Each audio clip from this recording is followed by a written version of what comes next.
Ang dalaga parang tinola, masarap habang mainit pa. Ang kabit parang paksiw yan, masarap kahit kinabukasan pa. Ang asawa nako parang sardinas, bubuksan lang pag wala ng iba.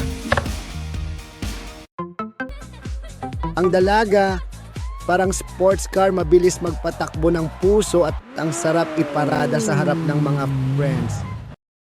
Ang kabit parang rental car, short-term lease para sa joyride.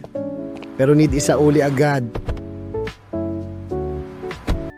Ang asawa parang passenger jeepney, tas pag nasa biyahe ng buhay, pero subok na ang tibay at hindi ka ititirik sa daan. Dito sa Philippines, walang trabaho at pera, palamunin at tambay na nga lang may kabit pa. Only in the Philippines. Disclaimer to all, for fun lang po ito. Walang basyan, puro tawanan lang. Walang pinapatamaan, kung tinamaam ka, coincidence lang. Tawanan lang.